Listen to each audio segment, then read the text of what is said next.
Hello everyone, this is Fire Chief Paul Dowell with Albuquerque Fire Rescue.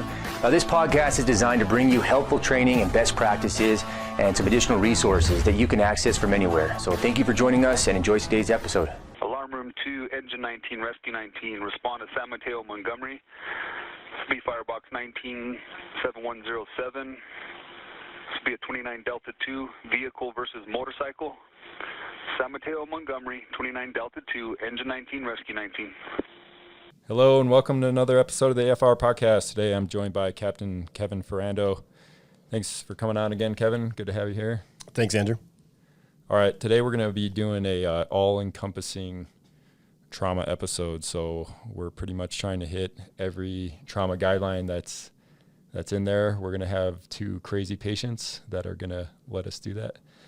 Before we do that, though, I just wanted to have a quick discussion on the new NARC box procedures. So that's relatively new, and there's been a little bit of confusion on what's going on with the NARC box. So for those of you who already got it down, good for you, but this is for everybody else that still has some confusion. So what's going on with the new NARC box procedure? Okay, hopefully I can clarify this. As you go into your daily checks, you're going to want to make sure that you get on shift. You're going to go into the rescue. The ongoing, offgoing officers need to be present. You're going to do shift change. At that point, it's going to require both pins to be entered. And then open the box, check the meds, and you're going to enter 3 and 2. So 300 for Fent and 20 milligrams for Versed. Close the door, and the report should be, the box takes care of everything else. To make it simpler and in a perfect world, we want this box to be connected to Wi-Fi, and we want it to be resynced. So I know not every station that rescues are parked in, the NARC boxes actually have reception to. So sometimes we're forced to actually do a hotspot, and we don't have to really get into that right now. But if you're having any problems with the box not accepting your PIN, or if you're having problems with the box not, just doing what it needs to be doing, whether it's not opening or whether it's frozen, this high-tech method of unplug it. So I know it seems like a pretty generic answer. It's what we've been telling everybody. So You're going to put tech services out of business. Yeah, right. So if you're having any issues with the box, unplug it, give it a couple of minutes. It doesn't shut off, but it will actually reset it once you plug it back in.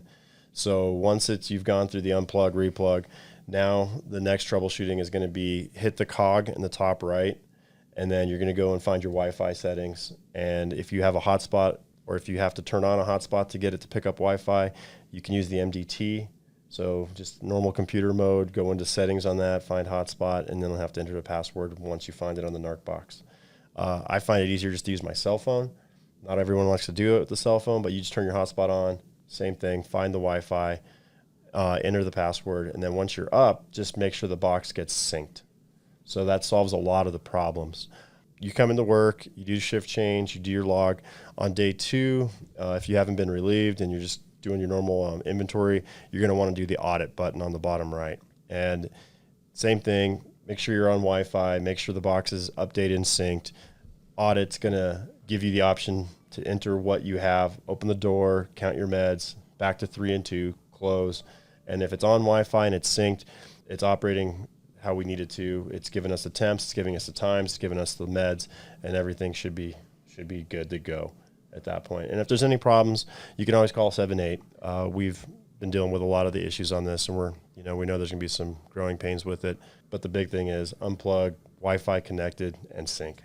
All right, because I think I've hit inventory a couple times. Is that wrong? So that adds stock to the box. So if you come in on day 1, or let's say it's your day 2, and you do your inventory, you hit inventory, it gives you 3, you put 3-2, and then the next shift comes in, their day 2, they hit inventory, they put 3-2. Now it's showing the box has 6 and 4, so forth, so on. So that way it just keeps adding inventory to it.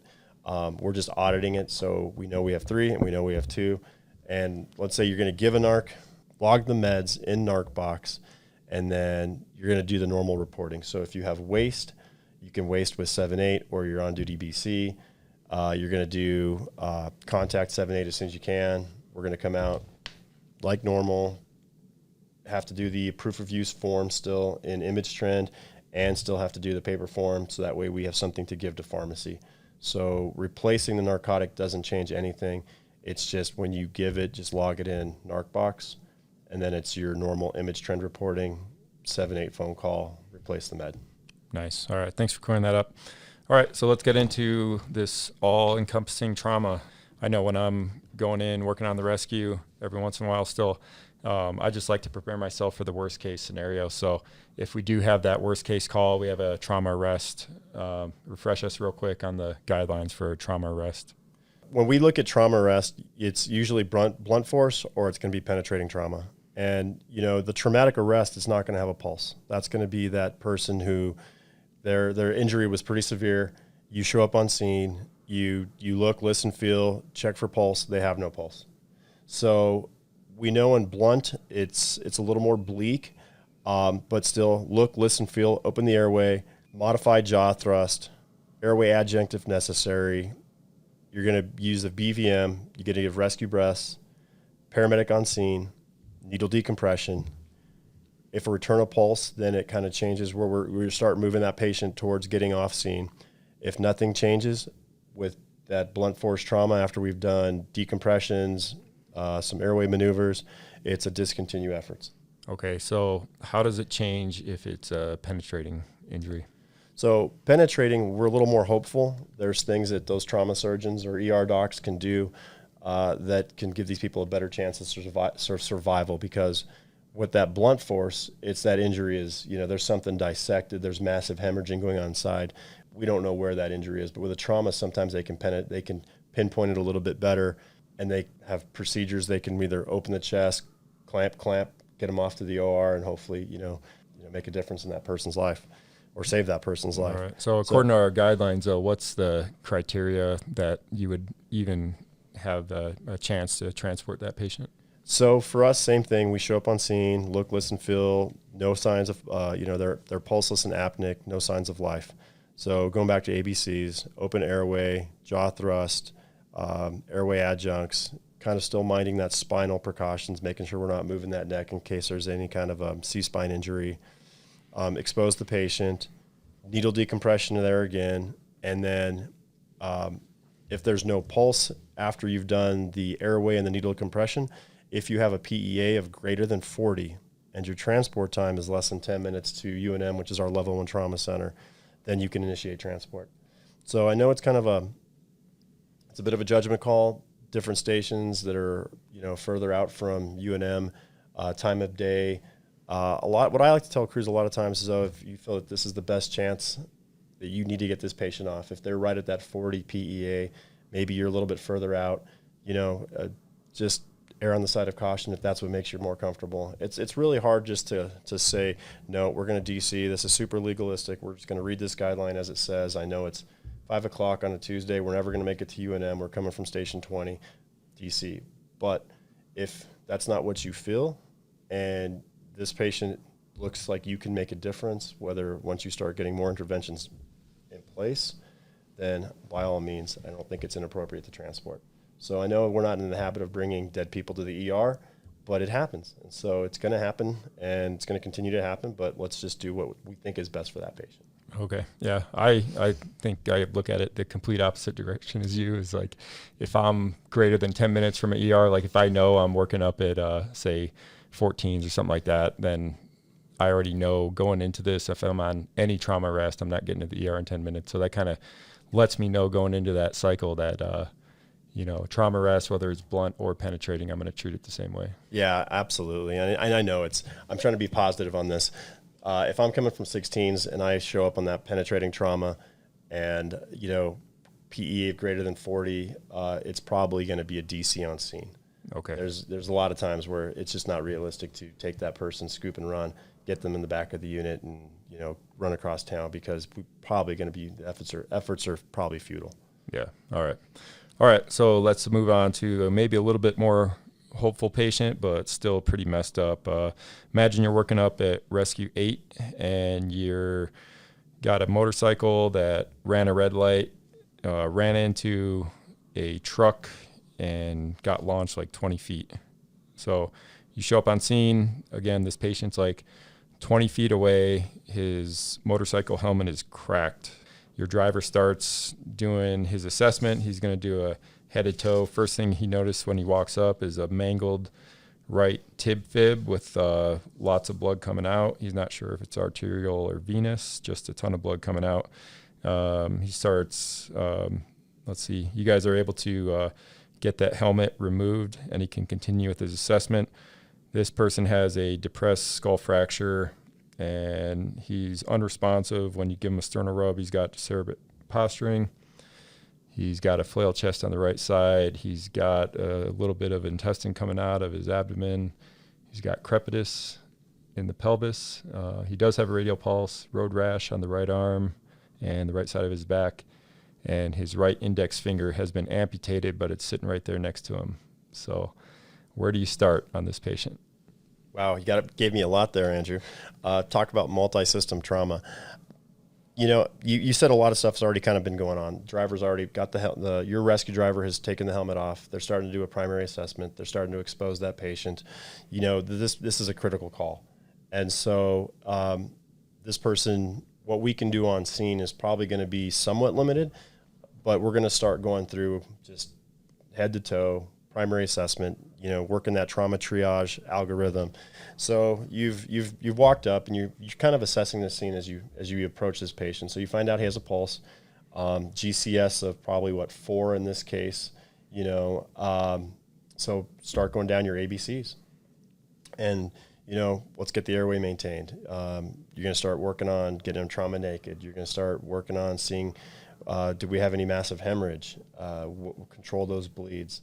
So it's all very, very kind of coordinated. At the same time, it's also very rushed. And so for me, I think walking up as the rescue lieutenant or even as the rescue driver or whoever it is, my first thing is you start visually looking at that patient. What can we fix right now? Okay, so let's make him trauma naked. You see that he's got all these distracting injuries. I mean, there's a finger over here. He's eviscerated here. He's got a cracked helmet. So all these are things that are telling you that this patient is in bad shape and needs the hospital right away. What can we do now? So if we see massive bleeds, we need to control that because we know he's not going to live very long if we can't control that bleed. So as soon as you start assessing that patient, you're kind of treating him too. Let's get the bleed. Let's get the C-spine. Let's get trauma naked. Let's start working on making that more advanced or more secure airway. And then as this just process has happened, whether we're applying tourniquets, we're getting that gurney out of that rescue, or we're seeing where that 5.5 is in relation to what we've done on scene. Okay, yeah. So what's your threshold on that? If you have 5.5, 5 minutes out, like where's your line of we're getting out of here? What are you doing on scene? How long will you wait for 5.5? What's your answer to that? Not very long. So we're getting off scene as quickly as we can. We're not going to, we can get IVs in back of a truck. If you can do it in the back of a truck, we're not going to do it on scene necessarily. So obviously if we can, get them trauma naked, we can get the C-spine stabilized and we can get the airway taken care of, get them ventilated. We've addressed a few things really quickly. So let's say that takes them a minute and a half. If they're still 4 or 5 minutes out, we're not going to start working on IV on scene. That's when we're working on getting that patient onto the gurney, getting in the back, and then we'll get that IV en route. So I think it's just, I have no problem if they're 30 seconds out or if you can see them or you can hear them, because now we're still taking care of patient care things on scene. But if we can do it in the back of a truck, we shouldn't be doing it on scene. Yeah, and I think Dr. Pruitt has a good lecture from last year where she says really the only thing that we need to worry about on scene, C-collar, of course, and then treating that massive hemorrhage, so getting a tourniquet on, which you've already mentioned, and then treating that airway. And then once those are taken care of, then, if you have no 5.5 at that time, then you need to go. And in order to make that happen, you need to have the gurney already out of the rescue, right? So you can be prepared to load and go with your rescue, and then if 5.5 just happens to show up, then you just go with their gurney, but have everything in place. So once you get those interventions done that need to happen on scene, then you're able to either load on your gurney or load on their gurney, and you're not delaying your scene time at all. Yeah, and that's the big thing. We're not delaying scene time. So it's completely appropriate to ask, but we're not going to delay anything that's going to compromise patient care.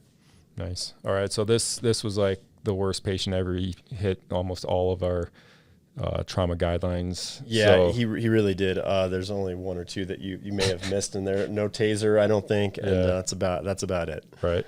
So, you ask yourself, how are you supposed to prioritize this patient? And again, on one of Dr. Pruitt's lectures, she uses the acronym XABCs. So X is for exsanguination.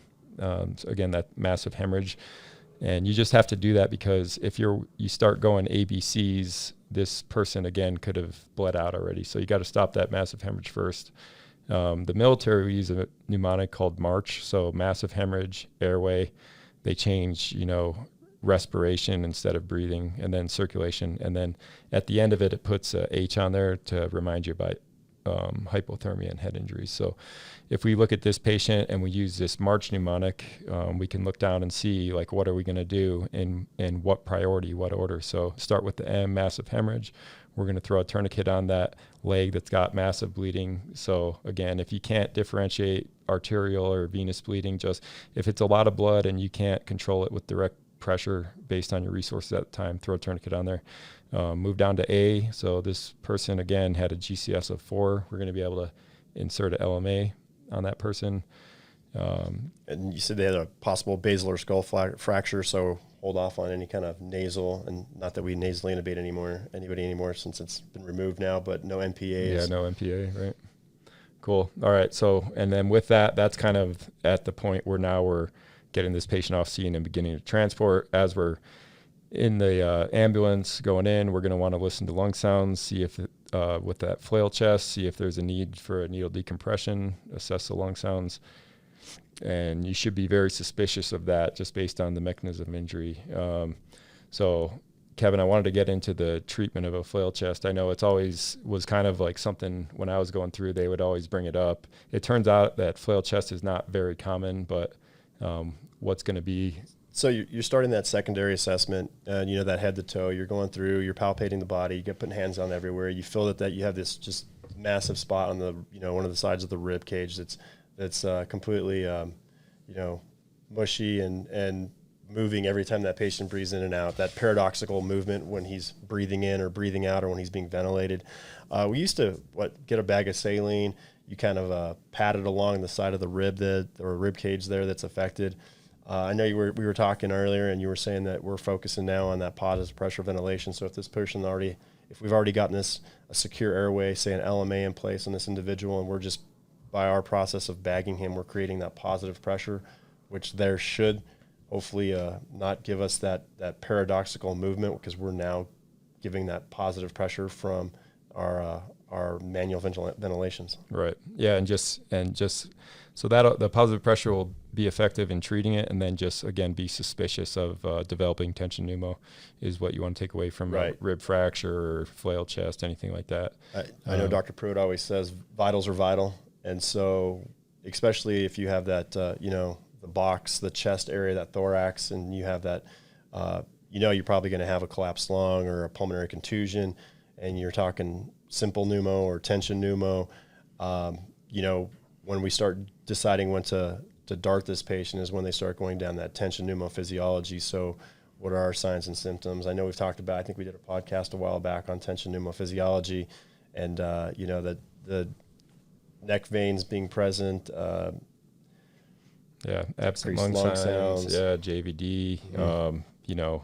With this trauma patient, once you start having, the tension pneumo starts to affect the blood pressure, but in this case it'd be hard because you're not sure what's affecting the blood pressure. There's so much going on. So much multi-system trauma. Those are the classic signs of a tension: absent lung sounds, JVD, hypotension, things like that. Okay, so again, with this patient with all kinds of injuries, we're going to move down this MARCH mnemonic. So we hit the R was needle decompression if needed. We get to C for circulation. So this is where we remember to we already checked the pelvis. It sounded like we had an unstable pelvis. We're going to hit a pelvic splint on there. Also get IV IO access.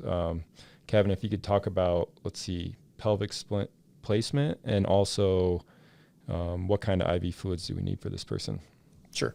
So as far as the pelvic splint goes, we're going to make sure this person, you're going to palpate that pelvis, and you're going to find that it's unstable. So you're going to try to slide the pelvic binder is going to be our preferred choice to get this thing stabilized. A lot of potential for this patient to bleed out if that pelvis is unstable and it potentially severs an artery that's very vascular, may not even know that it's bleeding at the time. So as far as getting the sling out, you're going to just want to slide it underneath the patient. Try to get it a level of the buttocks along the line between the greater trochanters and the siphonous pubis. So in other words, the bottom of the hip and the top of the legs. There we go. I think that's to make it more simplified. I think it's just lower than maybe you think, right? It's not all the way up at the iliac crest. It's going to be a little bit lower than you below might the waistline, suspect. Yeah. above the legs. Yeah. Perfect. So you're going to unfold it. You're going to make sure that you place the buckles close to the midline. You're going to grab the orange handle on the outer side of the flap. And once it's all buckled and you have it pulled through, just tighten it up. It should have a release so we can't over tighten it. Once it's in place, and then we should be good. Nice. Okay, so with the IV fluid, again, let's see, this patient did have a radial pulse. We're finally able to get a blood pressure, and I think their blood pressure is going to be 95/68. Okay, so going down, and now we're still on that C for our circulation. We know that this individual, like we said, has lots of distracting injuries. We've addressed the bleed with the tourniquet on his leg. We're going to be constantly reassessing this individual, especially that tourniquet. They tend to, sometimes we'll loosen up. If we have to place a second tourniquet, that's going to be our desired choice. We're not going to take that one off and retighten it. If you can get another turn in maybe the first one, that's fine, but we're not removing anything. It's going to be second tourniquet, more dressings. And then as we're trying to keep that patient's blood pressure in that systolic of 90 or greater, we're going to start looking at our fluid boluses. Along those lines, we're not going to be over fluid boluses in this individual because we don't want to, say, break any clots that may have formed on its own. 500 used to be the kind of the basis, 500 times 2, depending on where this patient's at.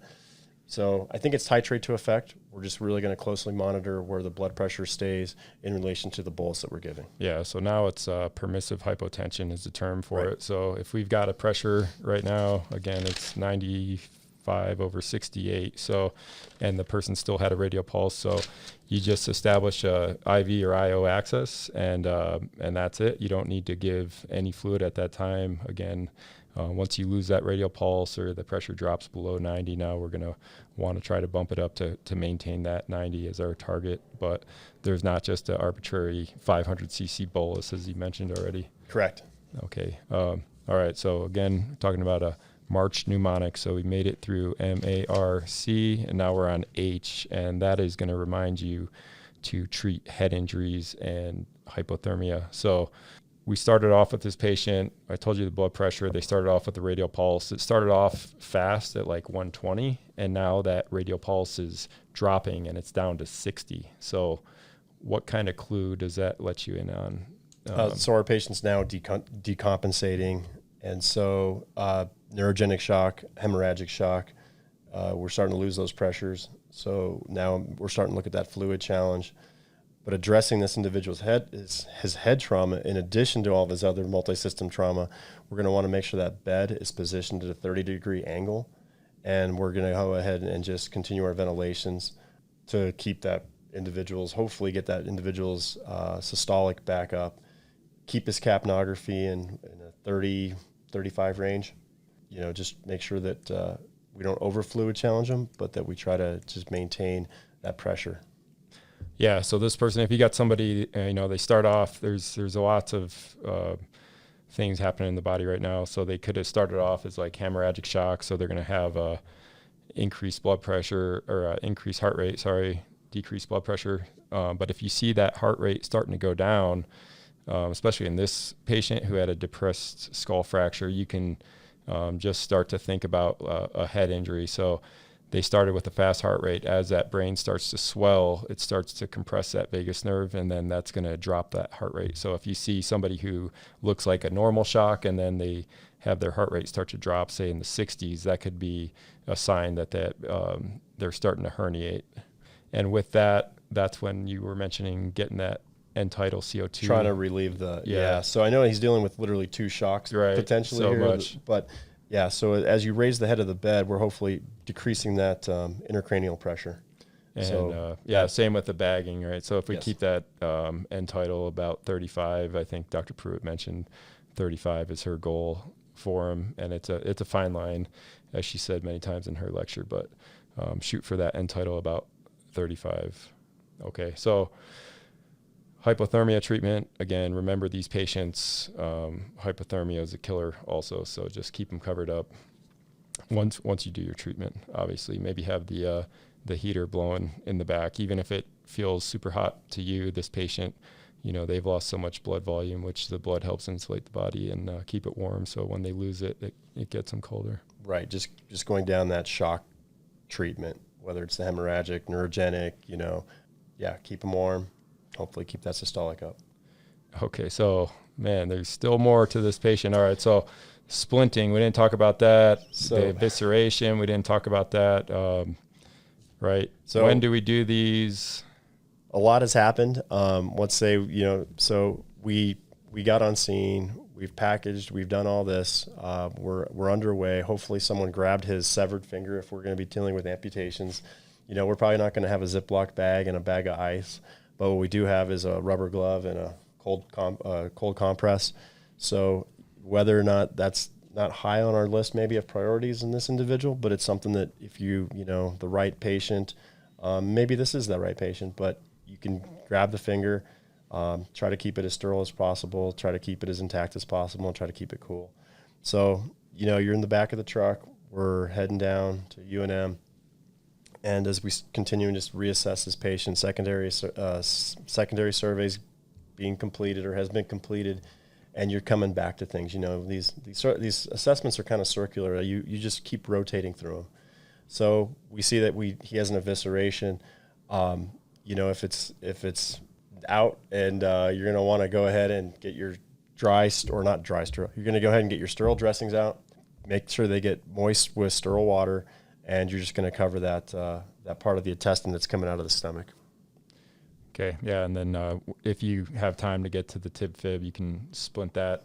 Again, some of this stuff, right, that's why we're talking about, like, what's your priority? Maybe all you're going to be able to do, depending on how many people you have in the back with you, is get a tourniquet on that leg initially and bag the patient the whole way going in. Maybe, you have so few resources. But going through this, hopefully that helps you out of, like, what's the priority again. March is useful, massive hemorrhage, airway, respiration, circulation, and then hypothermia or head injuries. And then if you can do other things like splinting or treating that evisceration before you get to the hospital. Again, this is all going to be, if you weren't at Rescue 8 and you were at Rescue 3, you're probably not getting to very much of this. Like we said, time's going to dictate a lot of this.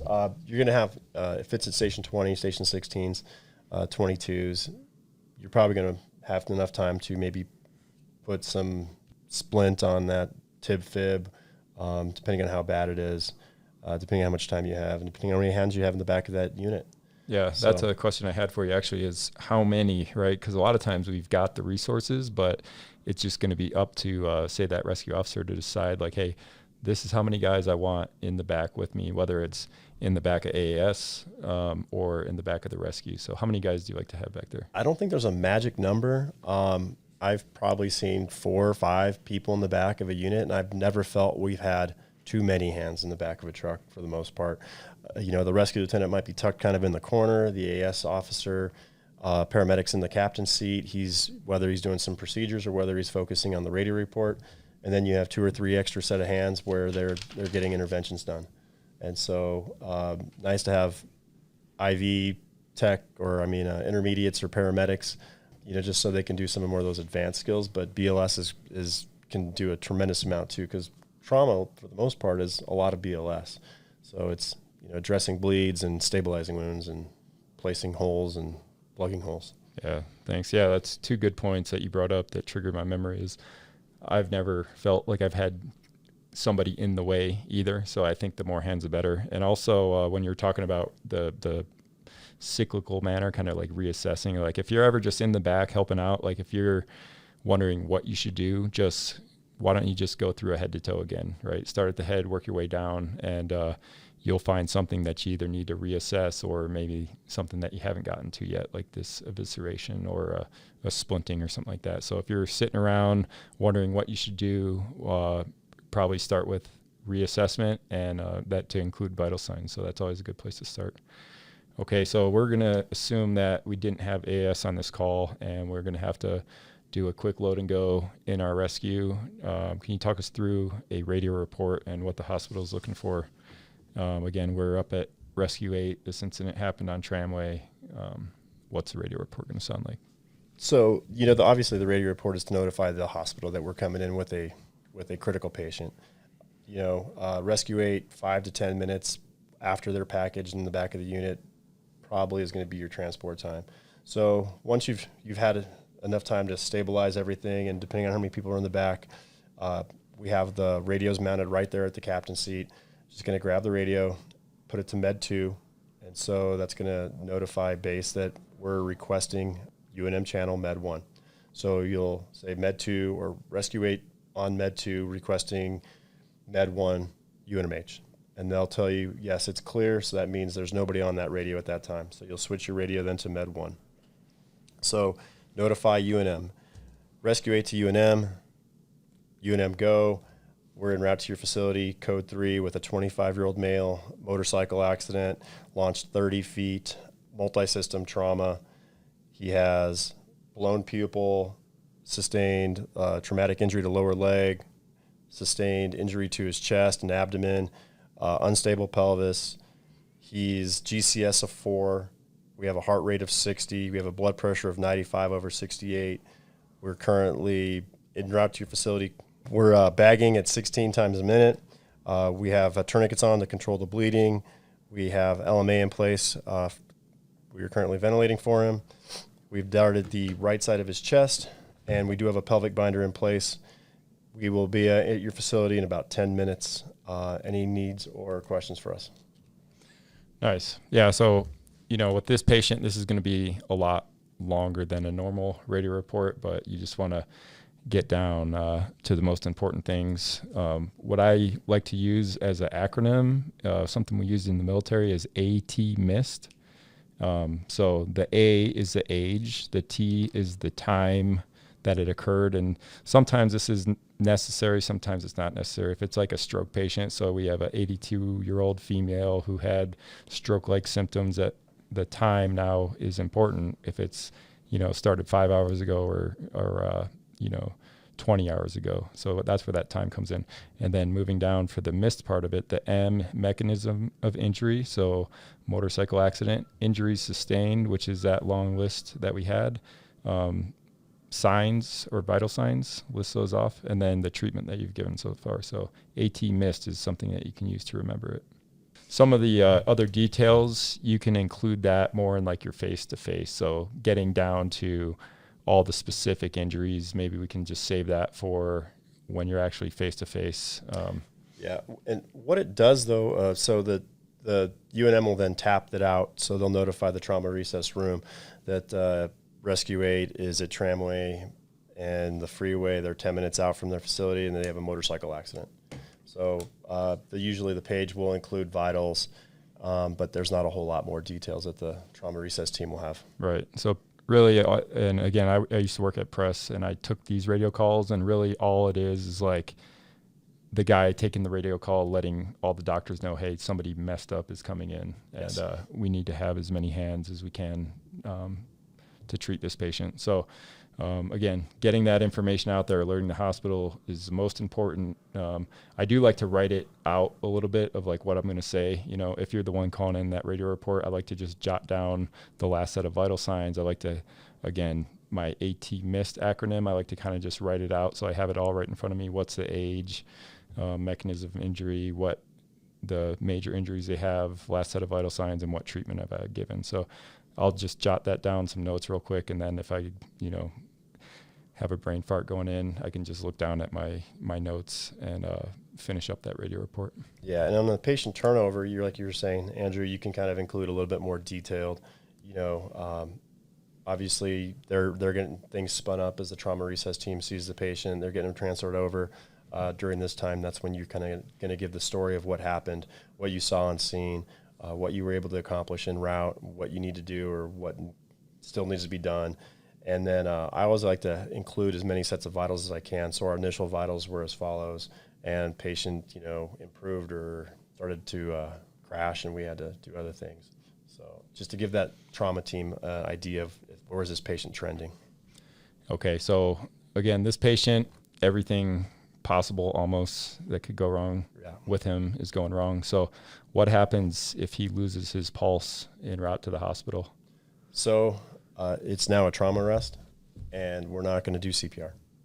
So you're still going to kind of go back to that trauma arrest algorithm, and what have we not fixed? So are we still maintaining airway? Are we still ventilating for him? Yes. Has anything changed? Do we have good lung sounds? Yes. Would it be beneficial to dart the other side? Maybe. I don't know. Can we address volume replacement?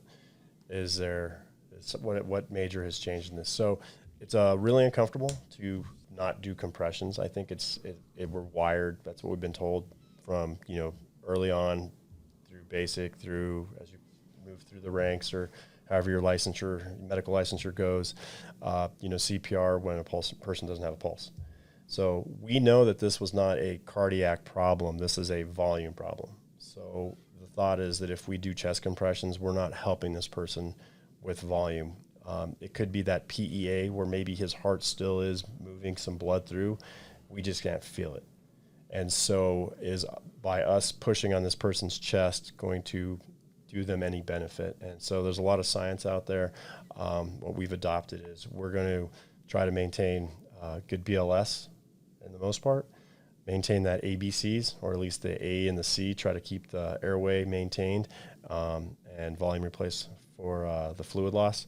And once we get them in the ED, it's sometimes a little uncomfortable turning over a person and not doing something, even though we are doing something. Yeah, and just explain what happened, right? And say, hey, we did a load and go because they had a pulse initially, and then they lost pulses en route, and therefore we didn't do any compressions, and here they are. And most likely the ER, they're going to call that patient deceased when you show up. But and I've seen them, it's most of the time they will start compressions, but not always.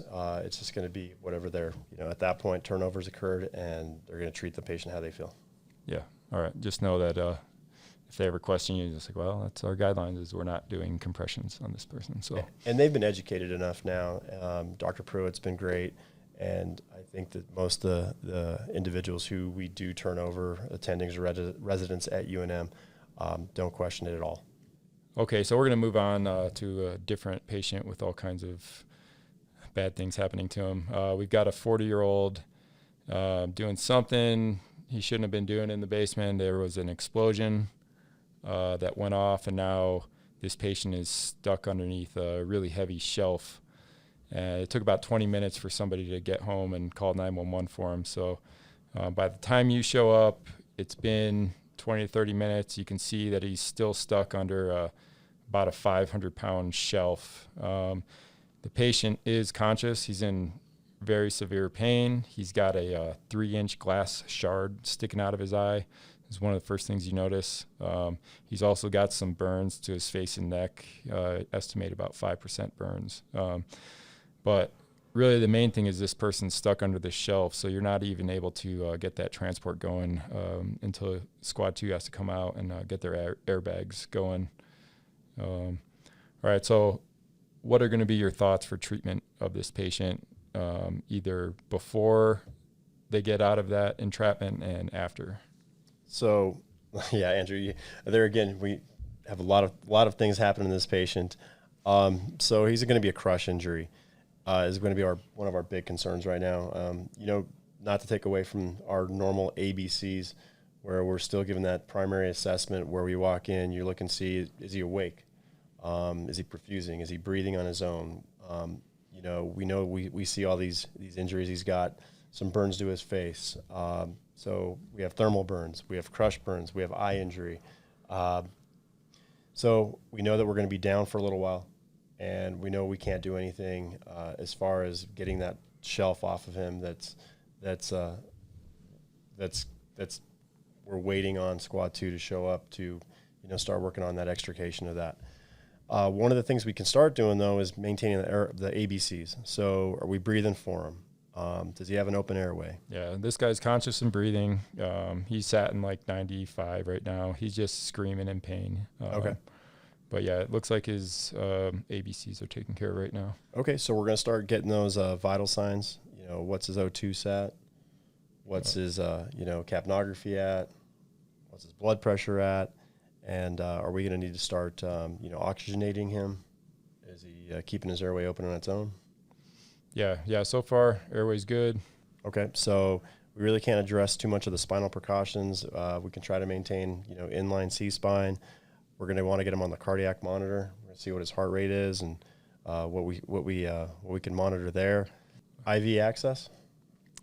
Real quick on the C-spine. Let's just say this guy is stuck kind of like from the waist down. So let's just assume that we're able to get a collar on him. Okay, so collar on him. C-spine's probably clear, but mostly we're just worried about those lower extremities with that weight on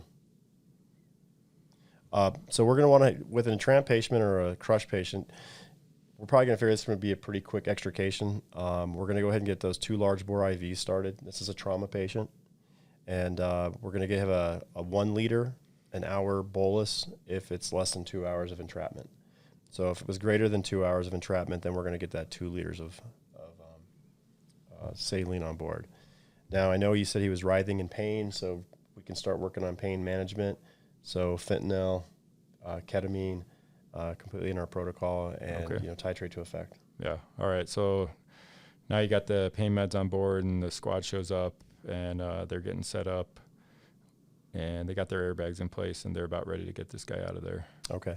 So, this is an uncommon call, crush injuries. We're probably going to have one of the things we'll probably do right away is also let the consortium docs know.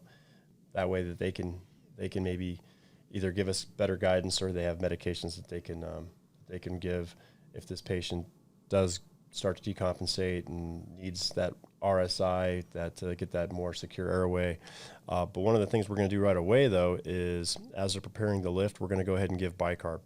So we're going to go ahead and give a full 50 milliequivalents to this patient prior to the weight getting lifted off of them, in addition to keeping that fluid challenge going.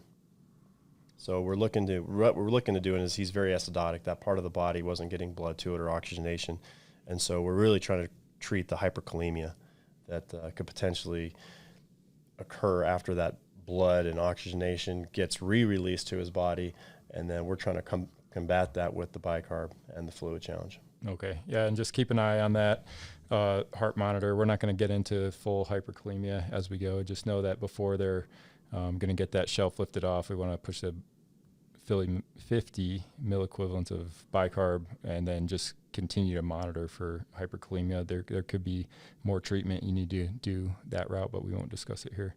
Right, and very short extrication or short transport time. Not gonna deal with that too much. So, okay. So what about some of the other injuries? What are we gonna do for the burns on the face, and the neck? It was 5% or so? We estimated about 5% of burns over the face and neck. So I think for the sake of this, we're probably not going to assume that this was a cyanokit patient where he had that prolonged exposure to carbon monoxide. It was more of just that flash, and it kind of got his face, his airways open. We're going to treat the burns with a burn sheet, so dry sterile dressing applied to the injured area. And I know you said he's got a shard of glass in his eye. Yeah. So with eye injuries, we're going to go ahead and pad the section of the eye wrap where that piece of glass is still in the eye. We're not going to remove it. We're going to try to pad around it and immobilize it from moving.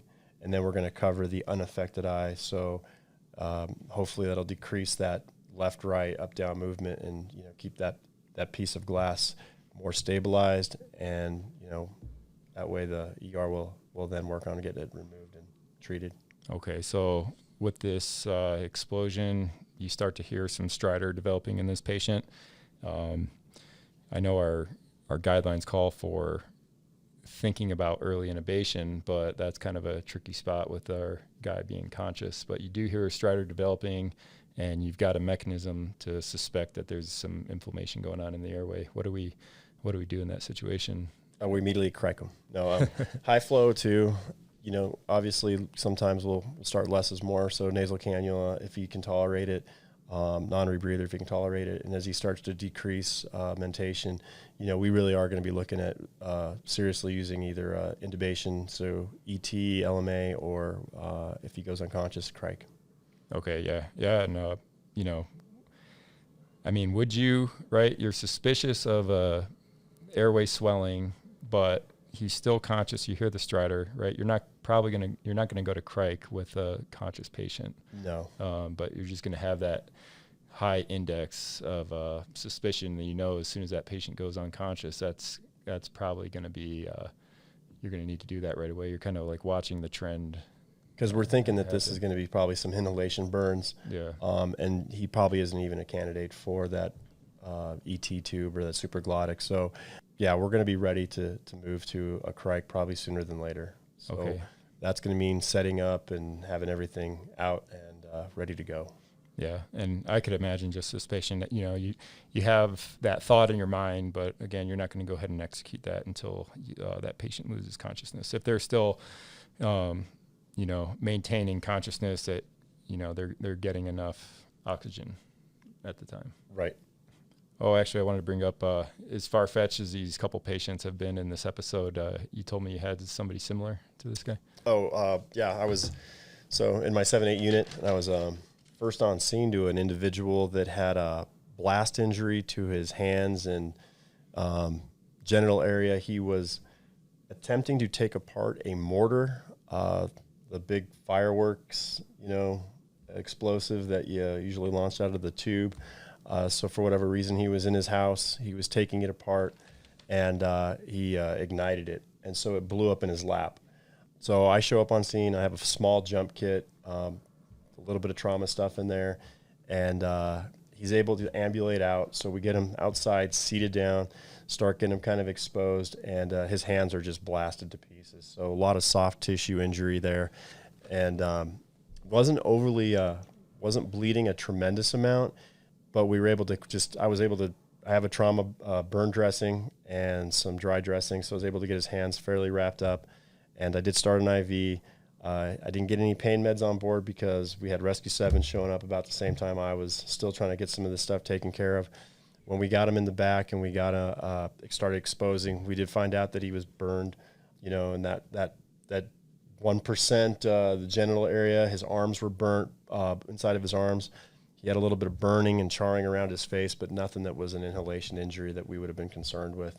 Once we got his hands wrapped up and his burns addressed, pain meds on board, IVs on board, monitored vitals, and he was actually pretty stable and answering questions and was able to kind of walk us through the entire events that happened. All right, Kevin, you mentioned burns to the genitals. Also, this scenario we had, our guy had some burns to the face. What facilities can handle these types of burns in Albuquerque? We're going to want to transport these patients to UNM. That's the Level 1 Trauma Center. They have a burn unit, and so any major or moderate burns, that's automatic UNM. Okay, cool. And then we talked about obvious UNM patients today, but what are some of the kind of like the in-between cases that the person wants to go to press? Say somebody fell off a roof and they want to go to press. Can we take them to press, or is that an automatic UNM? No. Let's say we have that individual, he does fall off. It's 40-year-old male. Maybe he has nothing even obvious, but there's pain to his lower right leg, and he's ANO times 4, and he says, I want to go to press. What we'll do is, whoever the transporting unit is, we'll take those vitals, get that radio report. If press says negative, we're going to do a divert on that.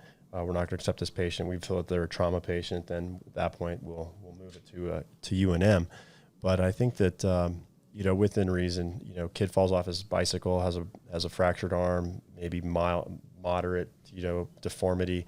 That's completely appropriate to go to the press and levelist. All right. Well, thanks, Kevin. Thanks again for coming on. And do you have any takeaways? Again, this is all encompassing trauma. What are some of the things that you think crews could benefit from? I know we had some very complicated, very injured patients. But one of the things I think that you can do with any trauma is just good BLS goes a long way. So trauma naked and a thorough head to toe. And then you just address everything that you see. Nice. So, yeah. Yeah, don't be scared. Gunshot wounds, these are definitely appropriate. You got to take the underwear off. You got to look in the groin. You got to look in the armpits. And I think if there's one thing that I've seen is we're a little bit too shy sometimes. Again, once this person is unconscious, you've got to check everywhere. Now, if it's just a little scrape on the knee, then that is not appropriate. But, serious patient, don't be shy, and trauma naked, like you said. Yeah, I know that we keep saying it over and over, but yeah, just that thorough assessment, fix what you can fix and patch what you can patch. Awesome. All right, guys, thanks for listening, and talk to you on the next episode.